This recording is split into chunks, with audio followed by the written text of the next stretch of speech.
আচ্ছা, আপনাদের কাছে কেমন লাগে এই টুনা ফিশ? আমার কাছে তো অনেক ভালো লাগে। আমার এক আত্মীয় সেই মালদ্বীপ থেকে নিয়ে এসেছে। তো এটা এখন আমি রান্না করব। চলুন এখন আমরা এটা রান্না করি। প্রথমেই আমি কড়াইতে তেল নিয়ে নিয়েছি। এখানে দিয়ে দিব আমি অনেকটা পেঁয়াজ আর কাঁচামরিচ। এটাকে খুব ভালো মতো নাড়াচাড়া করে তারপরে এটার মধ্যে দিয়ে দিব আমি আদা রসুন বাটা। আমি এখানে 1 চা চামচ আদা রসুন বাটা ইউজ করেছি। আদা রসুন বাটার দিয়ে নাড়াচাড়া করার পর এখন আমি দিয়ে দিচ্ছি হলুদের গুঁড়া, মরিচের গুঁড়া, ধনিয়া গুঁড়া আর এখানে আমি গরম মশলার গুঁড়া ইউজ করেছি।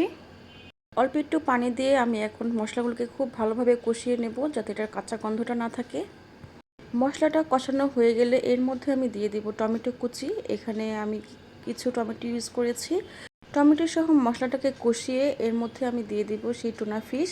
তো এই ক্যানের মধ্যে যে তেলগুলো আছে সেখান থেকে আমি কিছুটা তেল ফেলে দেব আর বাকিটা আমি দিয়ে দেব। তো আমি সম্পূর্ণটাই একদম ঢেলে দিচ্ছি। মশলার সাথে ভালোভাবে মাছগুলোকে মিশিয়ে আমি ভালো মতো ভুনা করে নিচ্ছি। তো হয়ে গিয়েছে আমার টুনা ফিশ। তো এটার ফাইনাল লুকটা দেখুন আর আপনাদের কাছে কেমন লাগে অবশ্যই আমাকে কমেন্ট করে জানাবেন।